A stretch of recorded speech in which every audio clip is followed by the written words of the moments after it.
And with that, we bring on the Hoff. Mr. Joe Thomas joining us. If you pay attention to the scores, as we say, Joe had a certain guy he liked playing tackle in this draft, and it all came to fruition, my friend. Your reaction, which we saw, frankly, last night on Twitter, but now that you've had a little bit of time to think about the fit of adding Jedrick Wills to this offense, to this offensive line under Bill Callahan's tutelage, and you're going to help along as well, which is awesome news. Where do you sit with it now, my friend?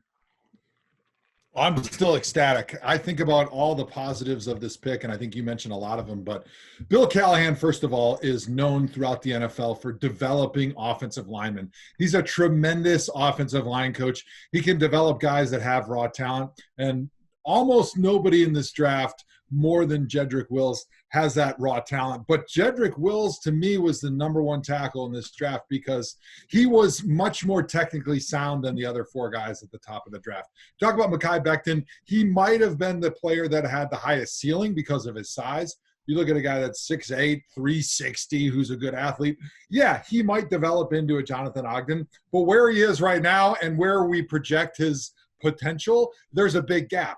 With Jedrick Wills, he's ready to step in day one and be a huge, big-time contributor, starter, and even I think he could be a guy that makes the Pro Bowl in his first year. So I'm extremely excited. I think he fits the system really well. He can move. He's sudden. He's got quickness. He's got great balance. He's got great ability to recover, which is one of the hardest things to teach an offensive lineman. That's much more a natural athletic ability, balance. That's DNA stuff. That's hard to teach. He's got it. He was head and shoulders above those other guys, and I'm just so excited to watch him in a Cleveland Browns helmet. The only thing that people are going to say, and they're going to point out rightfully so, is he was a right tackle in college. So he's got to make that transition. But to me, you don't have enough reps by the time you come out of college to have muscle memory that is not able to change.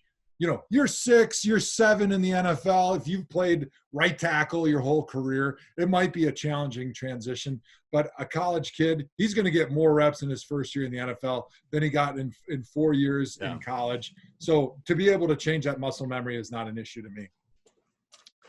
Take us into this conversation. He said you've reached out to him. You guys have talked. He's fired up about that. How did that go? What did you guys talk about? And, you know, how are you going to – you know, it's nice to know that somebody's willing to listen to one of the greatest to ever do it. It seems that it should be something that's elementary, but I know in your case it has not always been the case when you've tried to reach out to people. So what was that conversation with Jedrick like? Yeah, it was awesome. I reached out to him on Twitter because that's how we do it these days. We slide into each other's DMs.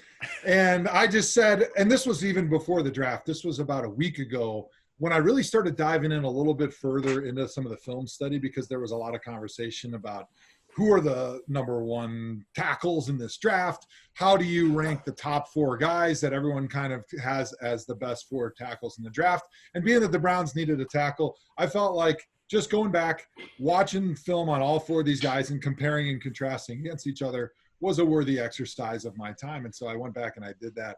And Jedrick Wills was clearly head and shoulders the best player. And he had potential to even get better. And so for me, that got me excited. I reached out to him and I just said, hey, man, I think you're clearly the best player in this draft from an offensive line perspective right now. And I hope you come to the Browns. And, you know, he was really cool about reaching back out to me. And I even told him, I said, hey, between you and me, I told Andrew Berry he better draft you. And I used some different language. I said, I think I might kill you, Andrew Berry, if you don't draft Jedrick Wills at 10 and he's available. To which he had a good laugh. And we kind of kept that to ourselves because obviously you don't want to tip your hat because he was a big fan. And I think you guys heard that after the draft. Yeah. You heard Andrew Berry, you heard Paul DePodesta, you heard Kevin Stefanski say he was the number 1 guy on our board for a long time. So once the Browns drafted him, I reached back out and I gave him my cell phone number and I said, hey, if there's anything I can ever do to help, I don't want to be a burden. I don't want to put pressure on you. I don't want to feel like it's something you have to do. But if I could be a resource, let me be a resource. And he hit me up right away. And he tried to call me back, but I said, dude, this is your night. Don't waste time on the phone talking to me. Call me in a couple of weeks when things slow down. And so it's been great. I'm really excited to watch him. I know that with the isolation, things might be a little bit difficult. But I said, hey, film yourself taking left tackle pass sets. Send them to me. And if there's any tips I can give you on things to work on until you get back with the team, I'm all ears. I think that's the best thing that I can do to help right now. So what would you be looking for? What is it, as you're looking to help him make this transition? And I talked to him last night after we spoke on the show, and I asked him, I said, you probably had an idea teams are going to want you to be left tackle. Have you already been working? I said, yeah, I've been working on this basically since my season ended. I've been trying to work on everything from that left side. So what is it that you'd be looking for, and kind of take us in, what are the drills that somebody could do to try to, get comfortable as a left tackle? So the first thing I want to do is I just want to see him take a pass set, and I want to watch it. And then there is a long list of things I'm looking for, very minute details. I mean, I'll dive into the minutia with him about where his inside toe is pointed, where the weight is on that inside foot, if it's on the ball of the foot. Are you squeezing your big toe? Are you feeling the ground? Are you tearing the ground apart with your feet in your stance? Where is your left shoulder? Is it a little bit high? Does it need to go down? Does it need to roll forward about 2 inches, maybe a half an inch? Do you need to curl your spine a little bit more? What are the things that I can do when I watch you that can make you better in a week? Just something that I can give you, you can work on, and then I'm going to give you some drills to kind of hammer those things home that hopefully it'll give him a big head start when this isolation quarantine is lifted and he's able to actually go back and start working with his coaches. That's incredible stuff, Wow. Joe. The other thing you said in your previous answer that was interesting to me was, and of course we would, but how much conversation did you have with AB about this? Because to have a resource like you'd want to take advantage of it. And I know you don't, not an official thing, but how much conversation did you have with AB about the tackles in this draft? Yeah, I never want to be a burden, and I never want to feel like I'm overstepping my bounds. Because like you mentioned, I'm not a coach. I don't work in a formal capacity for the Browns coaching staff or the scouting department. But there are a few things that I feel like I know a thing or two about, and one of those is left tackle. And so when it was so clear to me watching these guys on film that Jedrick Wills was far and away the best player, not only right now from a plug and play perspective as far as your technique and his ability to move, but the potential that he has to get even better.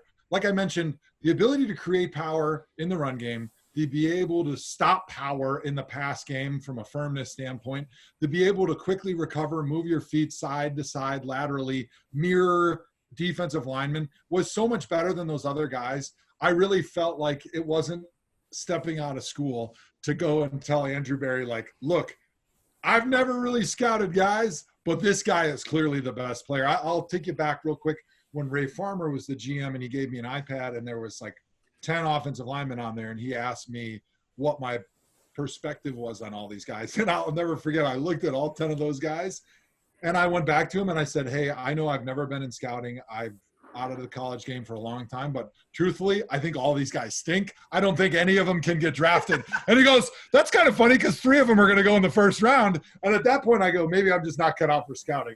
But in this case with Jedrick Wills, I watched him and I go, he's an NFL player. He's ready to start right now. And I didn't feel like that convincingly about the other guys. First of all, I love that story. And Joe, you say I'm not in any official capacity, but now you're consulting on first-round picks. You are a part of the head coaching search, getting background from your fellow Pro Bowlers, and it's you see, you've got to be pretty happy about that, right? You're still able to contribute in a very, very meaningful way. But I did want to ask you this because you're going to talk with Jedrick. Have you talked with Bill Callahan at all? So that, kind of the things that you're talking about with Jedrick are the things that he's thinking about as well. You know what I mean? Yeah, I never want to step on any coach's toes, and Bill Callahan's a phenomenal coach. Him and George Warhop, who was a coach that I worked with for a long time, see things very much the same. But what I'm going to do with Jedrick and offer as a resource is not anything that would step on Bill's toes. It's more, I don't want to say generic because it's very, very small details, but probably things that most coaches wouldn't even think about. Things like I was talking about with that outside shoulder, with the inside toe in your shoe, the way you're creating tension in your body. Like those are sort of really, really specific, detailed stuff that maybe coaches don't even know or don't even think about, but playing the position, it can make anybody better. And I'm going to kind of focus on those things rather than talk about, hey, this play, do this. that play, do this. No, these are very, very specific left tackle things. So it's interesting when you're getting down to that kind of minutia like you're talking about. I think of golf swing instruction. Yes. That's the thing that I can relate it to. But I still think that the segment, and people should seek it out, when you came and talked about the things you think about pre-snap and how incredible that was, everything that went into making you as great as you are. But there's also a physical component to that. How long did it take for you, to figure all of these little things out that worked for your body, and that obviously you've talked to some others. I'm sure Joel Bitonio has taken some of your pointers as well. But in terms of getting it to where you don't have to think about it. Because when you're golfing too, you start thinking, well, my elbow needs to be here, my hand needs to be here, and you can't hit a golf ball. It's got to get to the point where that becomes kind of a second nature thing. How long does that really take? That's a great comparison, because swinging a golf club is a lot like being a left tackle. It's the same thing over and over again, but there's literally a million things that you have to get right in order to hit that golf ball where you want to. And if one of those things is off, the ball is spraying all over the rough, like my golf game. I know, Nathan, you're a scratch golfer, so I could never golf with you. But one thing I do know is playing left tackle. And I filled up on average about 5 notebooks every season. Early on in my career, it was mostly plays. It was zone left, zone right, pass pro. What am I looking for? These different things. By the end of my career, they were almost all technique, minutia things. It was all those really, really small details that I was developing in my own head. It was nothing any coach taught me. It was just me watching myself, me watching other guys on film and trying things. It was a trial and error thing. It's like with your golf swing. Maybe if before I swing the club, I just tilt my wrist a quarter turn this way. Or maybe I press with the inside of my thumb just a little bit more. How does that change what I'm doing? And so for me, every single play that I took in practice, I would make a note on it. And then going into every practice, I would write at the top of my notebook what I wanted to work on that day. And a lot of times it was, like going back to the inside foot. I just want to turn my inside toe a little bit more. And then while I was thinking about that one thing during practice, I wanted to see how it affected my pass set and my technique. And then at the end of the practice, when I was reviewing the film, I would go back and say, that little cue that I was thinking about either helped me or it didn't help me. And if it helped me, I'd write it in the back of my notebook as some of the cues that I think about, because I do believe, just like a golf swing, if you think about 5 things, you don't get anything accomplished. If you think about one thing and you try to master that one thing, then once it's mastered, you can move on to the next thing. And it's just like stacking blocks on top of each other. That's how you get better technique wise. How many people in your experience do this? I mean, I realize that you're gifted, but obviously it's the combination of the gifts and then this attention detail, this work ethic that propelled you to the career that you had, where you're going to go walk right into Canton as a Hall of Famer on your first ballot. How many people, and you've been, and I loved you had one of the greatest, it wasn't even a humble brag because it's just a fact brag when you're talking about Trent Williams. Well, we've talked at multiple Pro Bowls together, et cetera. But, how many, even at that level, how many of the people that you've encountered truly had what your approach and your dedication to the minutia, to every aspect of improvement? So I think that it's starting to filter into the NFL, because offensive linemen are starting to understand, and offensive line coaches are starting to understand too, that this is a position of big uglies that are really smart, that are really dialed into the technique. That's what makes you great. It's not like back 20 years ago or 15 years ago where it was, I just want tough guys that are just going to smash their skulls into each other, and it's all about who's the biggest and toughest guy. No. There is a cerebral aspect that is the difference between just a guy that's a starter and the guy that's a Pro Bowl guy. And so thinking about what I can do to help Jedrick, I think back to working with Alex Mack and Mitchell Schwartz and then Joel Bitonio.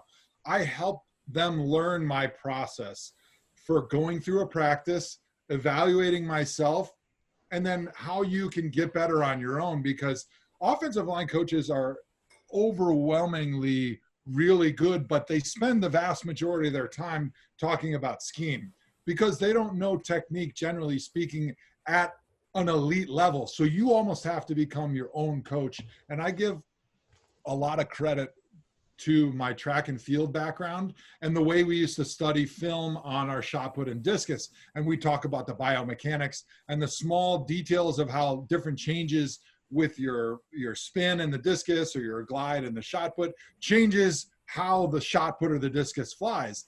And I spent a lot of time working with Adam Beard, who used to be our director of player performance, talking about biomechanics.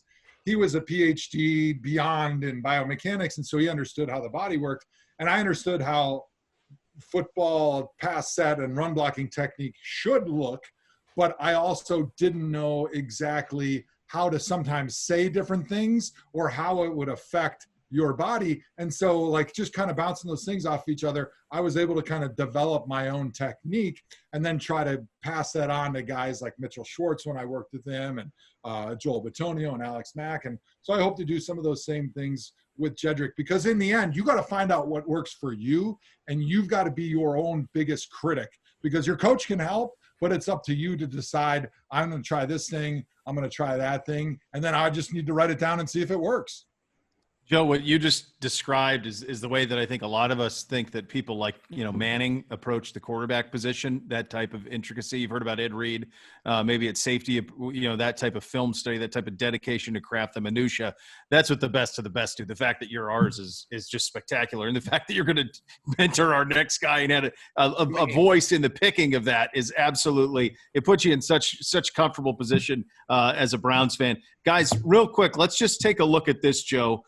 In terms of this offensive line room in 2 months, what's happened in free agency. When you think about, you added Jack Conklin, and now you've added Jedrick Wills to already that had Treader and Bitonio. And this is now an incredibly powerful group and an incredibly deep room. I mean, Hub can play all over the place. So there's a lot of things that you can do now with this room. What Andrew Berry has and the group have done here is pretty stunning from a makeover standpoint in 2 months.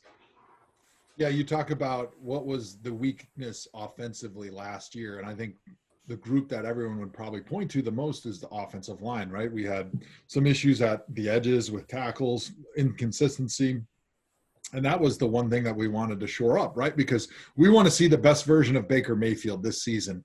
And he can't be the best version of himself if he's getting his helmet knocked off on every single play. And the hardest positions to find in the NFL today, probably tackle, right? That's why they're paying guys the way they are.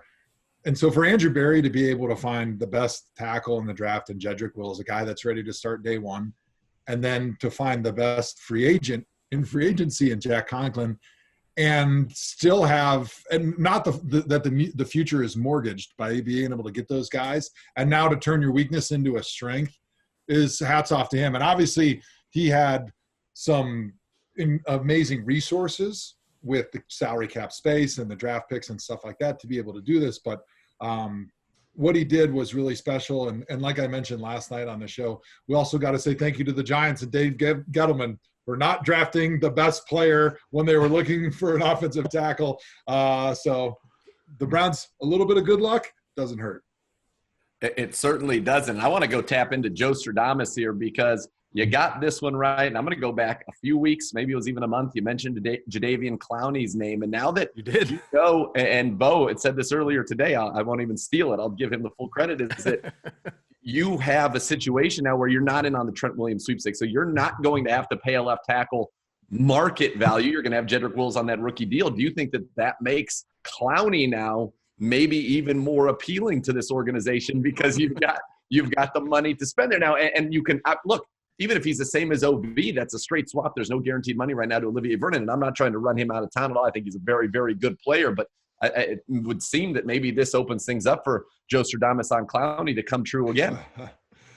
So I always tell people when I go on the NFL Network that I'm not an insider. Insiders are the ones that talk to the scouts and the GMs and the players and the agents, and they actually have information that are coming from decision makers. For me, I'm just a guy that reads the tea leaves. I'm a guy that played for 9 head coaches, so I was used to sitting in the locker room trying to figure out what was going on upstairs. So if you just look at what makes sense and you try to figure out, using your football brain and your experience, like what makes sense, who can make these certain moves, and then you just go out there and you prognosticate, you do a little Joe Stradamusing. Sometimes you look smart, and I feel pretty good about the Jedrick Wills thing. And being that I've connected the dots on Clowney, I still think now that the Browns have been able to take care of their left tackle concern, I'll say, they have the salary cap space to be able to add a guy like Jadeveon Clowney and really, really feel good about that defensive line.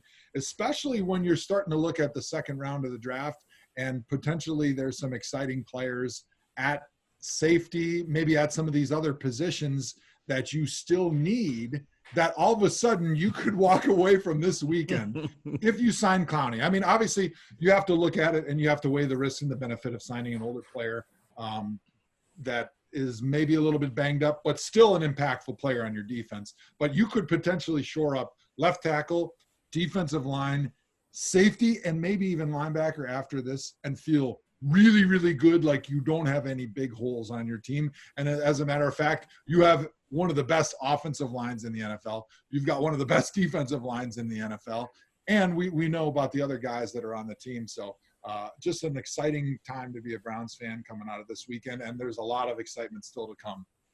Yeah, there really is. And I think if you just go back to the objective of this front office that they put in and everything that ownership did in hiring Kevin Stefanski, put Baker Mayfield, and which is in turn putting this franchise in the best possible position to succeed. And if you just look at it, starts with the hiring of Kevin and then Andrew and then Conklin and Hooper and now Wills. You think about, Case behind him in that room, Van Pelt in that room. Everything that's been done has all been part of this big jigsaw puzzle that now that it's starting to get complete, you go, wow, look what's been created here. And when you look at it, I think very clearly you can say that 6 will be in the very best position to succeed. And the first 2 years were not in terms of so much instability with him, the stuff that he had to deal with. No longer. This is now a spot where you put any quarterback into, and one of his talent ought to thrive, Joe. The number one goal for this offseason when Andrew Berry and Kevin Stefanski came in here was we need to give Baker Mayfield the best opportunity to be the best version of himself. And right now, you have to absolutely say they've done that. Not only have they done that from a personnel standpoint, but I think they've put together a harmony and a synergy with the front office and the coaching staff that we probably haven't seen for a while. And I think that will do a great job of giving a great kumbaya feeling over the entire organization that a lot of times gives those young players, especially like a Baker Mayfield, an opportunity to get the best version of himself because he doesn't have to worry about the drama. Because as a young player, it's a lot to be able to totally block out any of the internal drama that's happening in the building and focus on your job. It's really tough because you're just not used to being in that position. But now Baker has an opportunity to not have to worry about any of that off the field in the front office type drama. And he can just focus on being the best version of number 6, which, as I think all three of us agree, is a really, really super high ceiling that has us being really, really happy in January. It does. Coming up next, I cannot wait to get your take on the temperature in the state of Wisconsin after what the Packers did in the first round of this draft. I can't wait to have this. This was a crazy first round. We'll get the Hoff's perspective on all of that coming up next. You're listening to Cleveland Browns Daily on 850 ESPN Cleveland. We have the Hoff here with us for another half hour as we go around the league, and he continues to reside in the great state of Wisconsin. And I cannot imagine doing a sports talk radio show in that state today based on what the Green Bay Packers did in the first round, drafting Jordan Love. Not only drafting Jordan Love, but trading up to get him. Aaron Rodgers is 36, and I've heard nothing that he intends to retire anytime soon. Joe, when that happened, what was your reaction, and what is the reaction in the state? Well, my reaction was shock. Like, whoa, maybe I didn't get the news, but I thought Aaron Rodgers was still a Green Bay Packer. I didn't realize that he had been traded or retired. Maybe he and Gronk swapped spots and now he's going to be retired on South Beach or something, because I don't understand why they would try to find lightning in a bottle a second time. And I realize that their argument is, well, when we had Brett Favre, we drafted Aaron Rodgers. Yeah, how many Aaron Rodgerses are there in the NFL in history? So basically what the Packers have done is they've mortgaged their house. They took all their money that they got for the house. They went to Vegas and they put it on Red 12, hoping that Red 12 would come up 2 times in 2 decades. I'm afraid that doesn't happen because the fact that this was one of the deepest wide receiver drafts that we've seen in recent memories, the Packers desperately need a wide receiver to pair up with Devontae Adams for Aaron Rodgers, who's still got at least 3 or 4 great years left in him, and that they don't draft a receiver to help Aaron Rodgers is just it's a war crime. It's a crime against humanity, and Aaron Rodgers should break down the door right now and ask for a stake in ownership, which he's not going to get because it's a publicly traded team or publicly owned team, or he should ask for a trade or ask for those guys to be fired. I do not understand how they in good faith can just say, yeah, well, Aaron, we get you're still a good player, but we're going to be playing for the future. I mean, this is almost the same as tanking. It's basically saying that we don't care about the now, here and now, and we're just working for the future. They went 13-3 last year. The last time they drafted a skill position player in the first round of the NFL draft was 2005 when they drafted Aaron Rodgers. This is, and to me, it's mind-boggling. I couldn't understand it. And Beau was saying, they were just trying to send him a message. No, that's not what I was saying. Beau, clarify. No. What I said is that I talked. That's not what I said. What I said was I talked to somebody who worked the sidelines. No. I'll say it again. What I said was that I talked to somebody who worked a sideline game from a Packers perspective last year, and that the way that Rodgers treated Peter LaFleur, dodge a wrench, you can coach the Packers. The way that he treated him was so disrespectful that this almost seems like LaFleur going to whoever's running the Packers now, and they have trust in LaFleur, and they're all just sick of each other, and they're ready to almost move off of Rodgers. I think that's the only way you can view it. I don't think you can view it any other way in terms of preparing for future or anything else, but rather that the Packers are ready to move off of Aaron Rodgers sooner rather than later.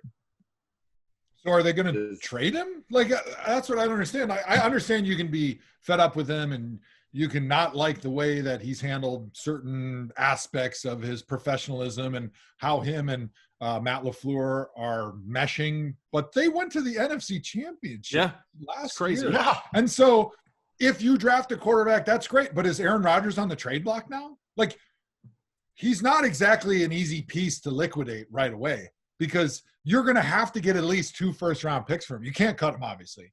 You'd need 2 first-round picks. And at this point, you'd have to wait till next year to really trade him. And is there going to be a trade partner that's going to want to give up 2 first-round picks? I don't know. I mean, it's just so bizarre. Yeah. Like, you would think if they were done with Rodgers, they would have tried to move him in January or February and set up the whole team for whoever the new guy is coming in. But we haven't seen that. And so they're kind of caught between a poop and a sweat right now. It's like they're still stuck with Aaron Rodgers, who is an incredible Hall of Fame talent, who's still got years left, but they're already planning actively and using resources on the future. You can't be in both boats at the same time.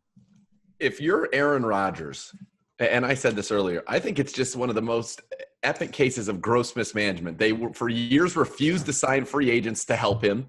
And then now in the draft, they refuse to draft skill position players in the first round to help him. They draft a quarterback now. I think when you look back, the fact that he's only going to win 1 Super Bowl, and I think with this move, it doesn't seem like they're trying to win a Super Bowl again this year. I could be wrong about that, but it feels that way to me. I think we'll look back at that as one of the real stunners of our time. I don't think anybody thought when they won their Super Bowl that was going to be it for Aaron Rodgers.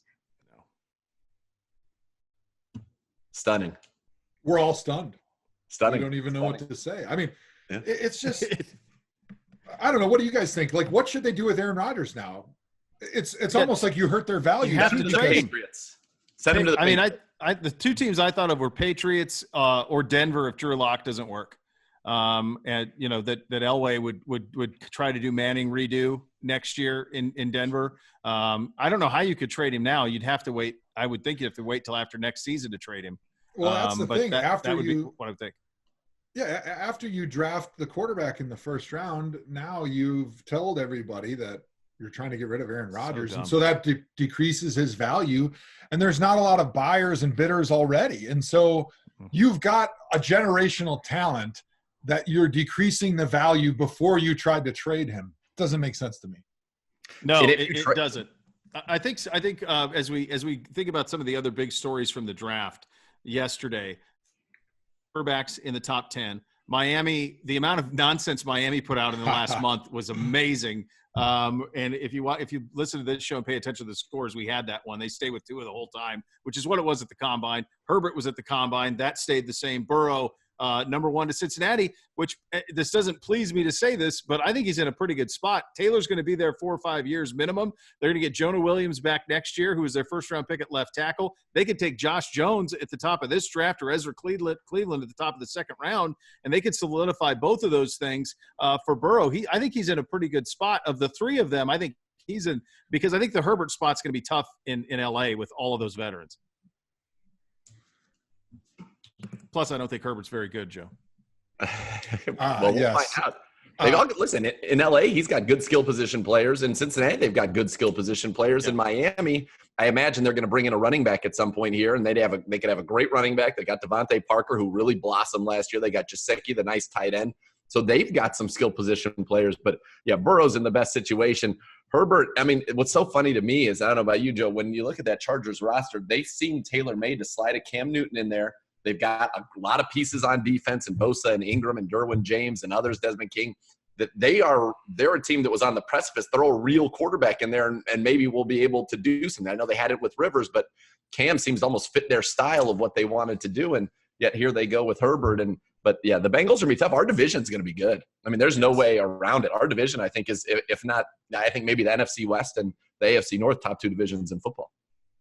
Yeah, it's going to be interesting to see what the Steelers do, right? Because Big Ben coming off the elbow surgery, it certainly looks like the Bengals are going to be a much improved team. We know how good the Ravens are. The Browns, we all think, are going to be really good. And so, hey, I don't know. I hate to say this, but I think the Steelers are going to be on the bottom looking up this season. I don't hate to say that at all. I love when you tongue-in-cheek, of course. I'll tell you, I wonder if they, what they do with backup behind Ben, because there's no landing spot right now for Cam or Jameis or Dalton for that matter. There's no place to go. New England, that's it. That's the only place left. I mean, there's no place to go. You thought maybe the Chargers, if they didn't like Herbert, if I were them, I would have taken Wills and then I would have signed Cam and I would have said, let's go. That's what I would have done if I were them. So they go the other way, and this is an interesting spot. Joe, I want to get your observation. I'll give you 3 things that caught our eye last night in the draft. Cliff Kingsbury's house, Mike Vrabel's kitchen and the humans in it. I think most of them were his kids. Or you can talk about all of these. Jerry Jones potentially drafting from some sort of a 007 enemy spy yacht. I think all those things were in play last night. I mean, this draft will go down in history for a lot of reasons, but I think the things that people are going to remember the most, that are going to be telling their grandkids about, are those 3 things that you just mentioned, because obviously doing a virtual draft is unusual and strange enough in its own right. But when you have owners and head coaches giving us a little view into what their life looks like, it's just fantastic. I mean, Jerry Jones from a 007 yacht. How about Andy Reid wearing the Hawaiian shirt, like sitting in like some exercise room in his house or something random? I mean, just the funniness. And I think what's kind of cool about the virtual draft was it allowed people to show their personalities a little bit, because the NFL is so buttoned up. It's so serious. It's such a extraordinarily profitable business and serious business. And the NFL draft is very serious. So we're used to everybody having this really high standard of how they dress, how they act. Everyone's got to be in suits and you got to be very serious and formal. And being that everybody's at home, you have this kind of collective sigh of relief where everybody's like, oh, I can kind of have a little bit of fun with it. And you see their personalities come out a little bit with Vrabel. I thought that was hilarious. Andy Reid. And then it just gives you, as a fan, something to laugh about in these really, really tough times. So I thought the NFL draft last night was awesome. So cool. It was so awesome. It was what we needed. How great was Belichick's table? I mean, that table, it got to be 40 years old. He's probably had that since the 70s. Amazing. It's not a surprise. That's what he's doing. Because Kingsbury's over here living the dream right in the foothills of Camelback Mountain, and you got Belichick just sitting at an old checkerboard table. By the way, my wife saw Cliff Kingsbury, and her first reaction, and this tells you a lot about her obsession with cleanliness, was, Oh my God, he's got shoes on his house. He was wearing like $1,000 Versace loafers, and my wife was offended that he was wearing shoes in his house. My guess is, tell your wife, based on that image, my guess is those are his house shoes. I bet you those don't go outside. That would be my guess on after that picture. That was crazy. That looked like spotless. That had to be staged. Like what staged? Who wears that outfit to draft? Who has? I mean, the whole thing. That's what he was wearing to the combine, though. That's how he dresses. He was He's wearing a good dresser. He's a sharp dressed man with Italian loafers. A low button. Crazy. What a flex! What an incredible flex! All right, enough fun and frivolity. Let's get back to the business at hand, and that is what we're going to draft in 2. We've got 3 picks, a 2 and 2 3s. We will get into that with the Hoff. What do we need to do? What do we want to do? We will get into that coming up next. CBD 850 ESPN Cleveland. All right, guys. It is the second and third round. Earlier in the show, Joe, Nathan went over like 10 names. You're going to get one. At least one of them is going to be available. And quite frankly, a lot of them are going to be available because among the names he didn't mention were tackles. There's a pretty good chance that Ezra Cleveland and Josh Jones are both going to go before we pick. I think there's a possibility that 2 of the running backs go before we pick. So all of a sudden, all those safeties, all those receivers, many of them will be available at 41. What do you think? Let's do this. You're an office insider. What do you think would be the position of most importance on the draft board? Not necessarily player, but if you look at the 2 positions, wide receiver, safety, which one has more importance to this front office? To me, it's safety, just because offensively, when you look at what Kevin Stefanski wants to do, he's very comfortable running 2 tight ends, 2 receiver sets. And so having that third receiver be a stud is not as crucial to me as shoring up that back end. Now, having a third receiver that you can really count on to make some big plays and to win some of those one-on-one matchups, because when you got Jarvis and Odell, they're going to get the double coverage. They're going to get coverage rolled to them. So your third guy is going to get a lot of one-on-one coverage. And so it's a little bit of a luxury to be able to have a stud number 3 receiver, but you have to find a really good safety, in my opinion, somewhere in this draft, or they're going to be a big hole that they're going to be concerned with potentially all the way up into the season. Listen, obviously my dog feels very strongly about this as well. She's getting fired up in the background there. But Joe, if you wouldn't mind, Beau and I would appreciate maybe one of your clearly very powerful texts that say, draft Grant Delpit or I'm gonna fight you. You know? Is there any way we can make that happen? Yeah. Andrew Berry, if you don't draft Delpit, right now, I'll kill you. Again. Love you. Great job yesterday. Love Joe.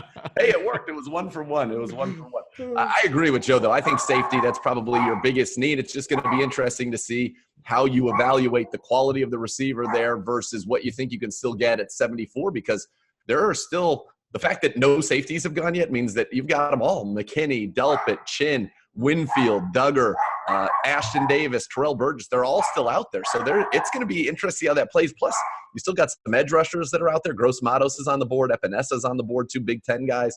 I think it's loaded, and I wonder if this is a spot where the Browns maybe try to get into the second round and get 2 of these type of guys as opposed to, waiting or maybe take something from the future and move in, because a lot of people think that's the sweet spot in this draft. Yeah, it'll be interesting to see. Once again, Andrew Berry's sitting in a situation that's very enviable. He's got a couple needs, and he's got a ton of players that are going to be on the board when he's likely going to be drafting. So he's got the ability to move up or down to be able to get his guys or pick up more draft picks. And it'll be fun to watch, because I think even though we didn't see a lot of trades in round 1, I think you're going to start seeing a lot more movement here in rounds 2 and 3. Yeah, that was something that I wondered about, Joe, because we talked about this a couple of weeks ago. Just the idea of I think what ended up happening last night was, despite a lot of people saying, "Hey, the technology is not going to be a problem. We're going to be fine." My gut tells me that there was probably just a little bit of apprehension. Am I sure that I'm not streaming this live? This conversation I'm having with this GM, it seemed like a lot of them just kind of stuck to the plan and stuck to their boards and just took next best available. I think Atlanta is the best example of that, where there was no reason to take that corner at that spot. You could have traded back and got him, or you could have, they just felt like, well, we got to take a corner. I guess he's the next one. Let's take him. And I think there was some of that happened last night. That's almost just such a loyalty to board for fear of messing up the ability of making a trade. Yeah, in the first round, the stakes are super high, right? And so a lot of times when there's uncertainty and there's high stakes, you get risk aversion that comes out from your veins. And I think you see that in the NFL when GMs and head coaches, they're used to having all their resources and their scouts right there, and all their scouts are on the phone with different teams, and they can really see what the market is for those picks in live time. And not having that access to those resources right now, I think everyone just kind of de-risks, looks at their board, and goes with what they've been talking about during the week, because certainly the teams have had plenty of Zoom meetings and talked about, this is our strategy, this is what we're going to do, boom, boom, boom. But as the draft unfolds, things change. But I think without the ability to talk in real time to all your people that you trust in your building, what you're going to see and what you saw was GMs just going, nope, I'm not going to take any extra risks. I'm just going to get the players that we talked about, and I'm just going to go down the list and keep selecting. But I think that changes rounds 2, 3, 4, and so on, because the risk is not as high because you're not dealing with a first-round pick anymore. It'll be interesting to see how it goes. And as we talked about earlier on the show before you came on, and you know this very well from being in the Browns building, sometimes things change so much from the combine to the draft on teams' boards, even though there really isn't football going on, whether it's you don't like the way somebody shakes your hand or looks at you, et cetera. And it seems this year, what we heard at the combine, what all the rumors were at the combine, stayed absolutely 100% true on the draft day, because you didn't have all that kind of stuff. And I wonder if we'll look back at this draft and it has a higher hit rate. Now, that could have just been because of the talent, but I also wonder if it's because we're focused on the things that are the core essence of scouting, as opposed to getting into, that paralysis by overanalysis, where we start thinking about other things when we get in the guys in the building and we don't like their disposition or whatever it is that can take somebody who is, right after they're done playing football in February, March, and it's at the top of your board, and all of a sudden you go to draft day and they're off your board, which has happened in the past. Yeah, that's a great point. I've always thought that there was too much time between the combine and the draft, because there's so many smart people that are focused on these different players, and you give them 2-3 months between the combine and the draft, and everybody kind of puts the players up there, and you look at sort of the best side of all those players coming off their college film and the combine. But then the time from the combine to the draft is where you start poking holes in them. And a lot of times you're poking holes and finding holes that aren't even there. And like you mentioned, you start getting into the silliness. Well, he didn't shake my hand, and when he came into the building, he, didn't look me in the eye, or, was on his phone, or whatever it is. And not having a perspective that, a lot of these prospects are going and seeing 20, 25 of these different visits, and they're probably kind of bored and sick of it, or maybe tired because they're going to 2 or 3 different places in one day. And so you don't have that over-analysis that oftentimes leads you down a path of finding bad things about a player that don't exist. Yeah, it's been fun. This was awesome. I needed it, Joe. I don't know about you. I needed sports I didn't know the answer to. It was awesome last night. I can't wait for tonight. I love that. I needed sports that I didn't know the answer to. That's exactly what I felt like, and that's why I'm so excited about tonight. It's sports without really being sports, and we haven't had anything. We got nothing for months. With nothing. Always a pleasure talking to you. Always something when we get to talk to you, my friend. Appreciate you so much, and look forward to talking to you again soon. Guys, thanks for having me on. It was a pleasure.